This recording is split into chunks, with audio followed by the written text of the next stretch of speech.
Assalamualaikum dan selamat petang diucapkan kepada Puan Fatimah, Encik Yazil dan rakan-rakan. Pada hari ini, saya, Azrin bersama Anis, Aisyah dan Alisha akan membentangkan berkenaan penyakit hipertensi. Jadi, apa itu hipertensi? Hipertensi berlaku apabila tekanan darah di dalam arteri kita adalah tinggi. Bacaan tekanan darah tinggi ditulis sebagai dua nombor. Nombor yang pertama dipanggil sebagai sistolik yang mewakili tekanan dalam saluran apabila jantung kita mengecut.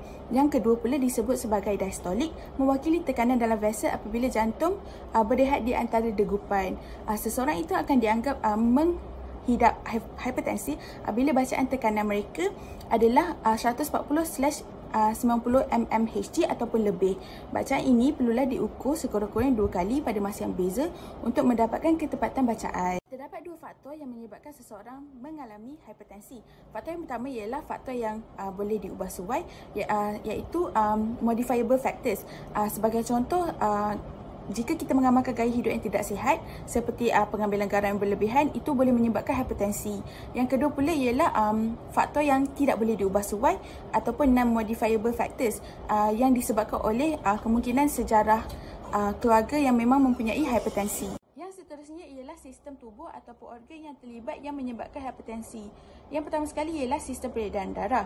Sistem ini mengalirkan darah yang membawa oksigen, nutrien dan komponen penting yang lain ke seluruh tubuh badan kita bagi menjamin kelangsungan hidup seorang manusia. Jadi, apabila berlakunya gangguan dalam sistem peredaran darah, ini akan menyebabkan peredaran darah dalam jantung tidak teratur ataupun orang panggil irregular, maka ini akan menyebabkan seseorang mengalami hipertensi. Sebagai contoh, apabila seseorang itu meningkat umur, tekanan darah akan meningkat kerana saluran darah di dalam jantung akan menjadi lebih sempit dan keras disebabkan plak yang tersumbat di dalam jantung. Bukan itu sahaja, jika seseorang bersaiz besar ataupun obesiti, kandungan ataupun kuantiti darah dalam badan mereka akan menjadi semakin banyak dan justeru tekanan darah akan menjadi semakin tinggi. Oleh itu, dapat dilihat dengan jelas bahawa punca utama seseorang itu mengalami hipertensi semuanya bermula daripada jantung. Jadi, jika sistem peredaran darah terganggu, semakin tinggi kemungkinan seseorang untuk mengalami penyakit hipertensi. Jadi, apakah organ-organ yang akan gagal berfungsi apabila seseorang menghidap hipertensi? Yang pertama sekali ialah jantung. Tekanan darah tinggi akan menyebabkan ketegangan berlebihan terhadap dinding arteri koronari kita.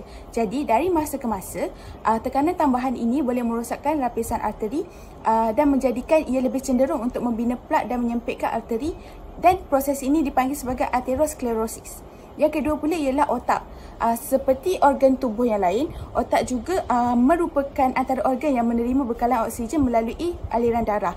Apabila aliran darah ke otak terganggu, bekalan oksigen yang diterima ini akan berkurangan dan ini akan menyebabkan kerosakan kepada sel-sel otak, seterusnya membawa kepada strok. Yang ketiga, buah pinggang. Tekanan darah yang tinggi boleh merosakkan saluran darah di dalam badan kita secara perlahan. Ini akan mengurangkan bekalan darah ke organ-organ penting seperti buah pinggang dan seterusnya akan merosakkan unit pernafisan kecil di dalam buah pinggang. Yang keempat pula ialah mata. Penyakit hipertensi akan membuatkan penglihatan seseorang semakin kabur dan juga mengalami masalah penglihatan. Hal ini kerana simptom darah tinggi akan mengganggu fungsi salur darah pada bahagian mata kita. Apabila salur darah pada mata kita sempit dan terganggu, bekalan oksigen dan nutrien juga akan kurang dan secara tidak langsung saraf-saraf mata juga tidak dapat berfungsi dengan baik dan akhirnya pesakit akan kehilangan penglihatan disebabkan perlu menahan tekanan darah yang tinggi dengan keadaan saiz salur darah yang kecil. Seterusnya saya akan serahkan kepada Aisyah. Baiklah, terima kasih Anis. Seterusnya ialah statistik. Dalam konteks dunia, menurut World Health Organization, seramai 1.28 bilion orang dewasa yang berumur sekitar 30 hingga 79 tahun menghidapi hipertensi dan 2/3 daripadanya tinggal di negara berpendapatan rendah dan sederhana. Hal ini kerana tahap pendidikan, pengetahuan, pendapatan serta akses yang sedikit kepada program pendidikan kesihatan menyebabkan mereka tidak mempunyai pengetahuan yang cukup tentang penyakit hipertensi. Selain itu, 46% orang dewasa di seluruh dunia tidak sedar bahawa mereka menghidapinya. Di Malaysia pula, menurut Kementerian Kesihatan Malaysia, 1/3 daripada orang dewasa yang berumur 18 tahun ke atas iaitu 6.4 juta rakyat Malaysia mengalami hipertensi dan keadaan dinyatakan lebih teruk apabila 14.1% daripadanya tidak sedar bahawa mereka menghidapinya. Di samping itu, data juga menunjukkan 58.3% pesakit COVID-19 mempunyai sejarah hipertensi. Oleh itu, dapat dilihat bahawa corak peningkatan penyakit hipertensi di dunia maupun di Malaysia amat membimbangkan. Justru, kita mestilah berwaspada supaya angka ini dapat dikawal serta dikurangkan. Baiklah, seterusnya adalah diagnosis untuk hipertensi. Jadi, diagnosis hipertensi dilakukan dengan mendapatkan bacaan tekanan darah dengan menggunakan sebuah alat yang bernama sphygmomanometer. Jadi, dalam sphygmomanometer ni terdapat dua bacaan yang akan diperhatikan, iaitu bacaan sistolik dalam rajah merupakan bulatan berwarna merah dan juga bacaan diastolik bulatan berwarna kuning. Jadi bacaan sistolik ini merupakan bacaan tekanan darah dalam arteri ketika jantung berdegup. Oleh itu bila pasien melakukan bacaan tekanan darah ni, pasien perlu berada dalam keadaan tenang ataupun dalam keadaan yang sedang berehat untuk mendapatkan bacaan yang tepatlah. Manakala diastolik merupakan bacaan tekanan darah di antara degupan jantung, iaitu ketika jantung tidak aktif mengeluarkan darah ke arteri. Jadi apabila telah mendapatkan bacaan, sebutannya akan menjadi 120 mmHg per 80 mmHg ataupun 120/80. Jadi 120 tu merupakan bacaan sistolik, manakala 80 tu merupakan bacaan diastolik. Seterusnya kita akan melihat macam mana seseorang itu didiagnos untuk mendapatkan hipertensi. Baiklah, setelah kita mendapatkan bacaan sphygmomanometer dan bacaan menunjukkan 120/80 ataupun ke bawah, maka tekanan darah dalam badan merupakan pada tahap yang normal ataupun tahap yang baik. Tetapi sekiranya bacaan sphygmomanometer menunjukkan 140/90 ataupun ke atas, maka individu tersebut akan didiagnosis sebagai hipertensi.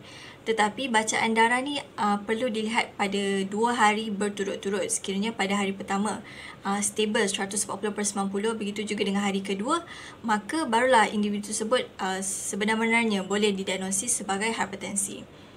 Sekiranya bacaan adalah 120/80 hingga 140/90 di antara dua nombor tersebut, maka individu tersebut perlu berada pada tahap yang berjaga-jaga kerana merupakan seseorang yang sangat berisiko tinggi untuk mendapatkan penyakit hipertensi. Seterusnya adalah isu biopsychosocial. Terdapat 3 aspek dalam isu ini, iaitu biologi, psikologi dan juga sosial. Bagi aspek biologi, terdapat 2 isu utama, iaitu faktor peningkatan usia dan juga sejarah hipertensi dalam keluarga. Bagi faktor peningkatan usia, semakin lanjut usia seseorang, semakin mudah untuk individu tersebut terdedah kepada penyakit-penyakit berbahaya seperti hipertensi. Di mana pada usia yang semakin lanjut ni, badan sudah mula menjadi lemah, antibodi sudah mula berkurang, oleh itu mereka amat berisiko untuk mendapat penyakit hipertensi. Seterusnya adalah sejarah hipertensi dalam keluarga, di mana jika ibu atau bapa ataupun kedua-dua daripadanya mendapatkan penyakit hipertensi, maka tidak mustahil untuk anak-anak mereka mendapat penyakit yang sama. Bagi aspek sosial pula, terdapat isu stres. Namun stres saja tidak mencukupi untuk menyebabkan seseorang itu mendapat hipertensi. Sebaliknya, jika faktor luaran seperti tekanan tempat kerja, tekanan keluarga ataupun sejarah mental illness digabungkan dengan stres, maka kedua-dua gabungan ini boleh mendorong individu tersebut untuk mendapat penyakit hipertensi. Dan yang terakhir sekali adalah faktor sosial. Hipertensi bukan penyakit yang berjangkit. Oleh itu, faktor sosial ni bagi hipertensi lebih kepada aspek gaya hidup, di mana jika seseorang itu mempunyai masalah kegemukan ataupun tidak mengamalkan gaya hidup yang aktif, pengambilan garam yang berlebihan, kolesterol yang tinggi, alkohol yang berlebihan, maka gaya hidup yang tidak sihat ni menjadikan mereka amat berisiko untuk mendapatkan penyakit hipertensi. Seterusnya adalah intervensi psikososial. Dari aspek biologi, mereka yang sudah lanjut usia ataupun mempunyai sejarah hipertensi dalam keluarga perlu mendapatkan pemeriksaan kesihatan dengan kerap.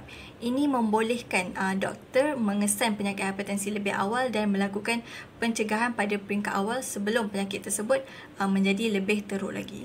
Manakala dalam aspek sosial pula, individu boleh mendapatkan sesi kaunseling sama ada secara individu ataupun secara berkumpulan. Jadi sesi kaunseling ini dapat membantu individu mengurangkan tekanan yang mereka hadapi serta belajar untuk cara menguruskan ataupun berhadapan dengan tekanan tersebut.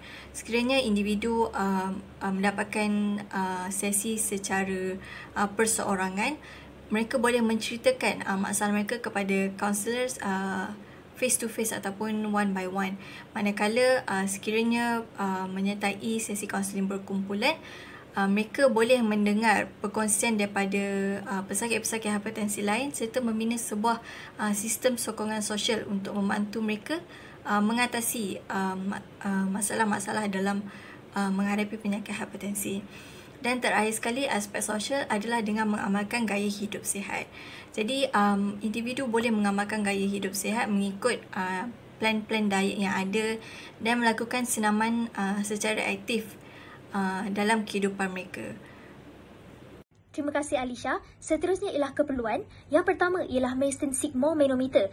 Alat ini digunakan untuk membantu pesakit memantau bacaan tekanan darah walaupun berada di rumah dengan cara memeriksa sama ada tekanan darah mereka berada pada keadaan normal ataupun sebaliknya. Selain itu, ia dapat membantu pesakit untuk mendiagnos dengan lebih awal sekiranya mereka mengalami hipertensi. Oleh itu, ianya menjadi satu keperluan untuk pesakit mempunyai Mason ini di rumah supaya mereka boleh memantau keadaan darah mereka secara berkala. Yang kedua ialah gaya hidup sihat. Pesakit hipertensi perlulah bersenam secara berkala kerana senaman merupakan penawar semula jadi bagi penyakit hipertensi. Hal ini kerana kajian menunjukkan bahawa senaman fizikal sekurang-kurangnya 30 hingga 60 minit setiap hari dalam tempoh seminggu mampu dan berupaya untuk mengurangkan tekanan darah sistolik dan juga diastolik.